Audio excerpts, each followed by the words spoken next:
This book has a short history and a long history. We'll begin with the short history. In 2012, I started contributing to a website called Quora. On Quora, anyone can ask a question of any sort, and anyone can answer. Readers upvote those answers they like and downvote those they don't. In this manner, the most useful answers rise to the top, while the others sink into oblivion. I was curious about the site. I liked its free-for-all nature. The discussion was often compelling, and it was interesting to see the diverse range of opinions generated by the same question. When I was taking a break, or avoiding work, I often turned to Quora looking for questions to engage with. I considered, and eventually answered, such questions as, what's the difference between being happy and being content? What things get better as you age? And what makes life more meaningful? Quora tells you how many people have viewed your answer and how many upvotes you received. Thus, you can determine your reach and see what people think of your ideas. Only a small minority of those who view an answer upvoted. As of July 2017, as I write this, and 5 years after I addressed what makes life more meaningful, my answer to that question has received a relatively small audience, 14,000 views and 133 upvotes, while my response to the question about aging has been viewed by 7,200 people and received 36 upvotes. Not exactly home runs. However, it's to be expected. On such sites, most answers receive very little attention, while a tiny minority become disproportionately popular. Soon after, I answered another question. What are the most valuable things everyone should know?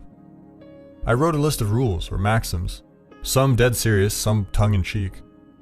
Be grateful in spite of your suffering. Do not do things that you hate. Do not hide things in the fog, and so on. The Quora readers appeared pleased with this list. They commented on and shared it. They said such things as, I'm definitely printing this list out and keeping it as a reference. Simply phenomenal. And, you win Quora. We can just close the site now. Students at the University of Toronto, where I teach, came up to me and told me how much they liked it. To date, my answer to what are the most valuable things has been viewed by 120,000 people and been upvoted 2,300 times. Only a few hundred of the roughly 600,000 questions on Quora have cracked the 2,000 upvote barrier. My procrastination-induced musings hit a nerve. I had written a 99.9 percentile answer. It was not obvious to me when I wrote the list of rules for living that it was going to perform so well.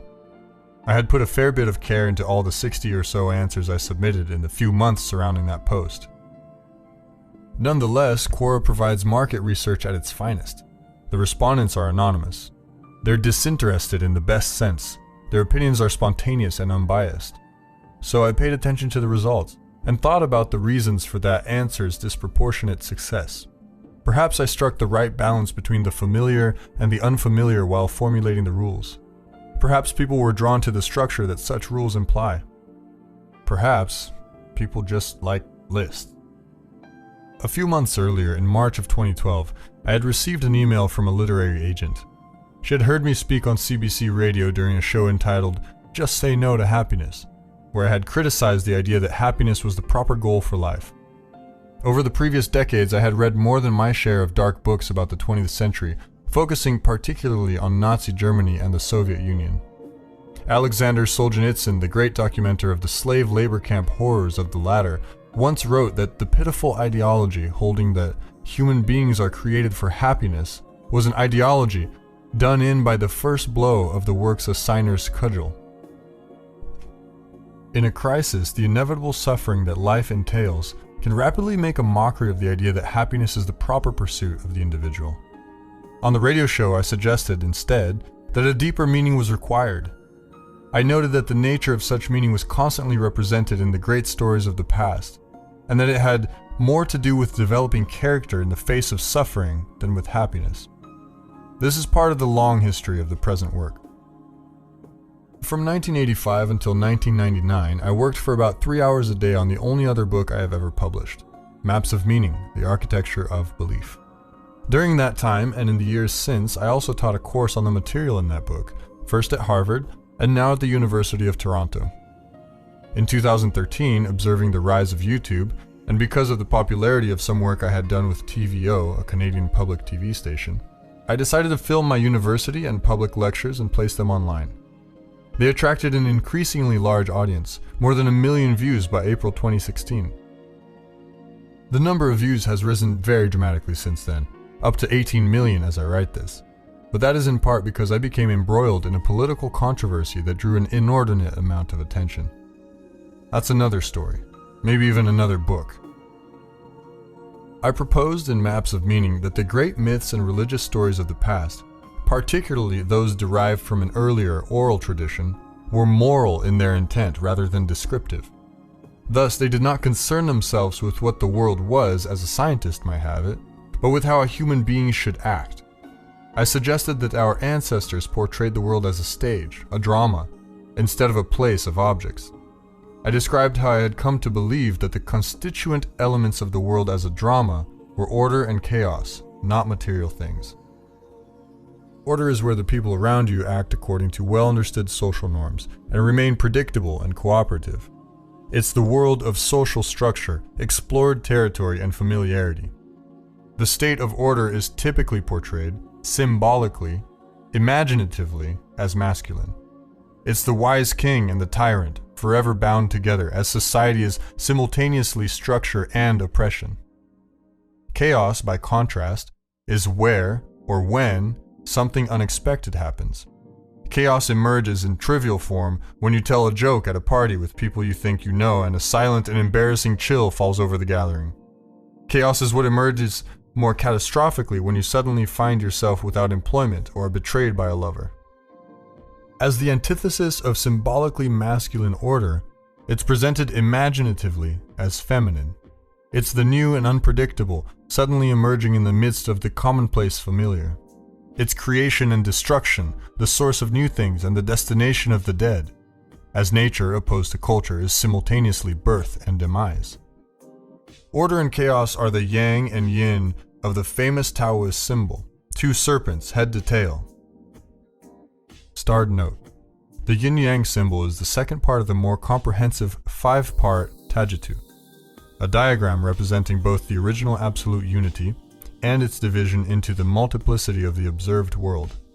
This is discussed in more detail in Rule 2, below, as well as elsewhere in the book. Continuation. Order is the white, masculine serpent. Chaos, its black, feminine counterpart. The black dot in the white and the white in the black indicate the possibility of transformation. Just when things seem secure, the unknown can loom, unexpectedly and large. Conversely, just when everything seems lost, new order can emerge from catastrophe and chaos. For the Taoists, meaning is to be found on the border between the ever-entwined pair. To walk that border is to stay on the path of life, the divine way. And that's much better than happiness. The literary agent I referred to listened to the CBC radio broadcast where I discussed such issues. It left her asking herself deeper questions. She emailed me, asking if I had considered writing a book for a general audience. I had previously attempted to produce a more accessible version of Maps of Meaning, which is a very dense book, but I found that the spirit was neither in me during that attempt nor in the resultant manuscript. I think this was because I was imitating my former self and my previous book instead of occupying the place between order and chaos, producing something new. I suggested that she watch 4 of the lectures I had done for a TVO program called Big Ideas on my YouTube channel. I thought if she did that we could have a more informed and thorough discussion about what kind of topics I might address in a more publicly accessible book. She contacted me a few weeks later after watching all 4 lectures and discussing them with a colleague. Her interest had been further heightened, as had her commitment to the project. That was promising and unexpected. I'm always surprised when people respond positively to what I am saying, given its seriousness and strange nature. I'm amazed I have been allowed, even encouraged, to teach what I taught first in Boston and now in Toronto. I've always thought that if people really noticed what I was teaching, there would be hell to pay. You can decide for yourself what truth there might be in that concern after reading this book. Smiley face. She suggested that I write a guide of sorts to what a person needs to live well, whatever that might mean. I thought immediately about my Quora list. I had, in the meantime, written some further thoughts about the rules I had posted. People had responded positively toward those new ideas as well. It seemed to me, therefore, there might be a nice fit between the Quora list and my new agent's ideas. So I sent her the list. Liked it. At about the same time, a friend and former student of mine, the novelist and screenwriter Greg Hurwitz, was considering a new book, which would become the best-selling thriller Orphan X. He liked the rules too. He had Mia, the book's female lead, post a selection of them one by one on her fridge at points in the story where they seemed apropos. That was another piece of evidence supporting my supposition of their attractiveness. I suggested to my agent that I write a brief chapter on each of the rules. She agreed, so I wrote a book proposal suggesting as much. When I started writing the actual chapters, however, they weren't at all brief. I had much more to say about each rule than I had originally envisioned. This was partly because I had spent a very long time researching my first book, studying history, mythology, neuroscience, psychoanalysis, child psychology, poetry, and large sections of the Bible. I read, and perhaps even understood, much of Milton's Paradise Lost, Goethe's Faust, and Dante's Inferno. I integrated all of that, for better or worse, trying to address a perplexing problem: the reason or reasons for the nuclear standoff of the Cold War. I couldn't understand how belief systems could be so important to people that they were willing to risk the destruction of the world to protect them. I came to realize that shared belief systems made people intelligible to one another, and that the systems weren't just about belief. People who live by the same code are rendered mutually predictable to one another. They act in keeping with each other's expectations and desires. They can cooperate. They can even compete peacefully because everyone knows what to expect from everyone else. A shared belief system, partly psychological, partly acted out, simplifies everyone, in their own eyes and in the eyes of others. Shared beliefs simplify the world as well because people who know what to expect from one another can act together to tame the world. There is perhaps nothing more important than the maintenance of this organization, this simplification. If it's threatened, the great ship of state rocks. It isn't precisely that people will fight for what they believe. They will fight instead to maintain the match between what they believe, what they expect, and what they desire. They will fight to maintain the match between what they expect and how everyone is acting. It is precisely the maintenance of that match that enables everyone to live together peacefully, predictably, and productively. It reduces uncertainty and the chaotic mix of intolerable emotions that uncertainty inevitably produces. Imagine someone betrayed by a trusted lover. The sacred social contract obtaining between the two has been violated. Actions speak louder than words, and an act of betrayal disrupts the fragile and carefully negotiated peace of an intimate relationship. In the aftermath of disloyalty, people are seized by terrible emotions: disgust, contempt for self and traitor, guilt, anxiety, rage, and dread. Conflict is inevitable, sometimes with deadly results. Shared belief systems, shared systems of agreed upon conduct and expectation, regulate and control all of those powerful forces. It's no wonder that people will fight to protect something that saves them from being possessed by emotions of chaos and terror, and after that from degeneration into strife and combat. There's more to it, too. A shared cultural system stabilizes human interaction, but it is also a system of value. A hierarchy of value, where some things are given priority and importance, and others are not. In the absence of such a system of value, people simply cannot act. In fact, they can't even perceive because both action and perception require a goal, and a valid goal is, by necessity, something valued.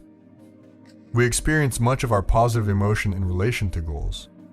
We're not happy, technically speaking, unless we see ourselves progressing, and the very idea of progression implies value. Worse yet is the fact that the meaning of life without positive value is not simply neutral. Because we are vulnerable and mortal, pain and anxiety are an integral part of human existence. But we must have something to set against the suffering that is intrinsic to being. Starred note on being. I use the term being with a capital B, in part because of my exposure to the ideas of the 20th century German philosopher Martin Heidegger.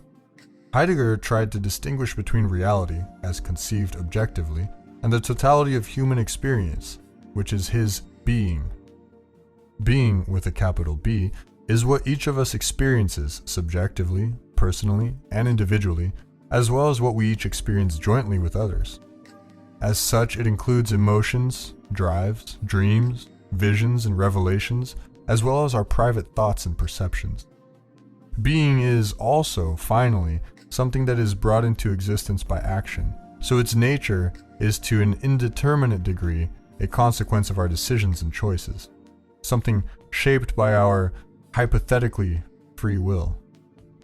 Construed in this manner, being is, 1, not something easily and directly reducible to the material and objective, and 2, something that most definitely requires its own terms, as Heidegger labored for decades to indicate. Continuation. We must have the meaning inherent in a profound system of value, or the horror of existence rapidly becomes paramount. Then, nihilism beckons with its hopelessness and despair. So, no value, no meaning. Between value systems, however, there is the possibility of conflict. We are thus eternally caught between the most diamantine rock and the hardest of places. Loss of group-centered belief renders life chaotic, miserable, intolerable. Presence of group-centered beliefs make conflict with other groups inevitable. In the West, we have been withdrawing from our tradition, religion, and even nation-centered cultures, partly to decrease the danger of group conflict. But we are increasingly falling prey to the desperation of meaninglessness, and that is no improvement at all. While writing maps of meaning, I was also driven by the realization that we can no longer afford conflict, certainly not on the scale of the world conflagrations of the 20th century. Our technologies of destruction have become too powerful. The potential consequences of war are literally apocalyptic, but we cannot simply abandon our systems of value, our beliefs, our cultures either. I agonized over this, apparently intractable problem for months. Was there a third way, invisible to me? I dreamt one night during this period that I was suspended in mid-air, clinging to a chandelier many stories above the ground, directly under the dome of a massive cathedral. The people on the floor below were distant and tiny. There was a great expanse between me and any wall, and even the peak of the dome itself. I've learned to pay attention to dreams, not least because of my training as a clinical psychologist. Dreams shed light on the dim places where reason itself has yet to voyage. I have studied Christianity a fair bit too, more than other religious traditions, although I'm always trying to redress this lack. Like others, therefore, I must and do draw more from what I do know than from what I do not. I knew that cathedrals were constructed in the shape of a cross, and that the point under the dome was the center of the cross. I knew that the cross was simultaneously the point of greatest suffering, the point of death and transformation, and the symbolic center of the world. That was not somewhere I wanted to be. I managed to get down out of the heights, out of the symbolic sky, back to safe, familiar, anonymous ground. I don't know how. Then, still in my dream, I returned to my bedroom and my bed and tried to return to sleep and the peace of unconsciousness. As I relaxed, however, I could feel my body transported. A great wind was dissolving me, preparing to propel me back to the cathedral, to place me once again at that central point. There was no escape. It was a true nightmare. I forced myself awake. The curtains behind me were blowing in over my pillows. Half asleep, I looked at the foot of the bed. I saw the great cathedral doors. I shook myself completely awake and they disappeared. My dream placed me at the center of being itself, and there was no escape. It took me months to understand what this meant. During this time, I came to a more complete personal realization of what the great stories of the past continually insist upon us. The center is occupied by the individual. The center is marked by the cross as X marks the spot. Existence at that cross is suffering and transformation, and that fact, above all, needs to be voluntarily accepted. It is possible to transcend slavish adherence to the group and its doctrines and simultaneously to avoid the pitfalls of its opposite extreme, nihilism. It is possible instead to find sufficient meaning in individual consciousness and experience. How could the world be freed from the terrible dilemma of conflict on the one hand and psychological and social disillusion on the other? The answer was this: through the elevation and development of the individual, and through the willingness of everyone to shoulder the burden of being and to take the heroic path. We must each adopt as much responsibility as possible for individual life, society, and the world. We must each tell the truth and repair what is in disrepair and break down and recreate what is old and outdated. It is in this manner that we can and must reduce the suffering that poisons the world. It's asking a lot. It's asking for everything. But the alternative? The horror of authoritarian belief? The chaos of the collapsed state? The tragic catastrophe of the unbridled natural world? The existential angst and weakness of the purposeless individual? Is clearly worse. I've been thinking and lecturing about such ideas for decades. I've built up a large corpus of stories and concepts pertaining to them. I'm not for a moment claiming, however, that I am entirely correct or complete in my thinking. Being is far more complicated than one person can know, and I don't have the whole story. I'm simply offering the best I can manage. In any case, the consequence of all that previous research and thinking was the new essays which eventually became this book. My initial idea was to write a short essay on all 40 of the answers I had provided to Quora. That proposal was accepted by Penguin Random House Canada. While writing, however, I cut the essay number to 25, and then to 16, and finally to the current 12. I've been editing that remainder with the help and care of my official editor, and with the vicious and horribly accurate criticism of Hurwitz mentioned previously, for the past 3 years. It took a long time to settle on a title. 12 Rules for Life, Antidote to Chaos. Why did that one rise up above all others? First and foremost, because of its simplicity. It indicates clearly that people need ordering principles and that chaos otherwise beckons. We require rules, standards, values, alone and together. We're pack animals, beasts of burden. We must bear a load to justify our miserable existence. We require routine and tradition. That's order. Order can become excessive, and that's not good. But chaos can swamp us, so we drown. And that's also not good. We need to stay on the straight and narrow path. Each of the 12 rules of this book, and their accompanying essays, therefore provide a guide to being there.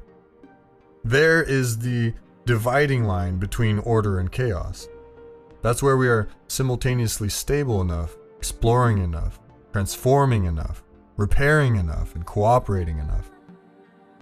It's there we find the meaning that justifies life and its inevitable suffering. Perhaps, if we lived properly, we would be able to tolerate the weight of our own self-consciousness.